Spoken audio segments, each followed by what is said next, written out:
মেলার প্রবেশপথে মানুষের ঢল। যত দিন গড়াচ্ছে বাড়ছে ক্রেতা বিক্রেতা ও দর্শনার্থীদের উপচে পড়া ভিড়। রূপগঞ্জের পূর্বাচলে বাংলাদেশ চায়না ফ্রেন্ডশিপ এক্সিবিশন সেন্টারে চলছে মাস জুড়ে ঢাকা আন্তর্জাতিক বাণিজ্য মেলার ৩০তম আসর।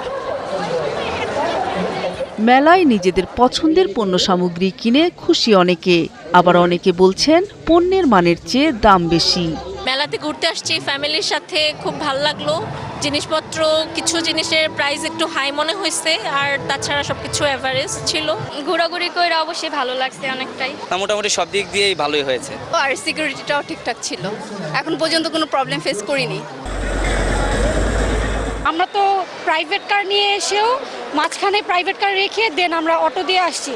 মানে যেই যায় আস্তে আস্তে মনে হয় আমাদের রাত হয়ে যেত, তাহলে সারাদিন তো আমাদের ওখানেই চলে যেত। আমাদের বাইকের যে একটা ঢুকবো এরকম কোনো পরিস্থিতি নেই, খুব বোকাদের মধ্যে আছে আমরা, এক কথায় যেন সবাই সুন্দরভাবে আসতে পারি তাড়াতাড়ি। এদিকে বেচা কেনা ভালো হওয়ায় খুশি ব্যবসায়ীরা। খুবই চমৎকার সেল আজকে, আলহামদুলিল্লাহ আমরা খুবই সন্তুষ্ট সেল নিয়ে ইনশাল্লাহ। আমাদের বেচাকেনা অনেক ভালো হচ্ছে এবং প্রতিদিনই আমাদের আপডেট হচ্ছে, কাস্টমারের মানে আগমনটা আরো বেশি হচ্ছে। কেনার মানুষ টুকটাক এমনি মনে করেন আসতেছে, ঘুরতেছে, খাইতেছে, এনজয় করতেছে। সামনে নির্বাচনের একটা ইফেক্ট চলতেছে, তারপরে আবার রমজান, এই সব মিলিয়ে এবারের বেচাকেনাটা খুবই খারাপ। লোক আসতেছে কিন্তু কেনাকাটা করছে কম, ঘোরাঘুরি করছে বেশি। মেলায় কেউ যেন ভোগান্তির শিকার না হয় সেদিকে বিশেষ নজর এবং সার্বিক নিরাপত্তায় কাজ করছে আইন শৃঙ্খলা বাহিনী। এখন পর্যন্ত বড় কোনো ধরনের ইভেন ছোট কোনো অপ্রীতিকর ঘটনা বাণিজ্য মেলায় ঘটে নাই। মেলার শুরুতেও আমরা বলেছি প্রায় 950 পুলিশ সদস্য আমাদের সার্বক্ষণিক বাণিজ্য মেলা নিরাপত্তার জন্য কাজ করছে।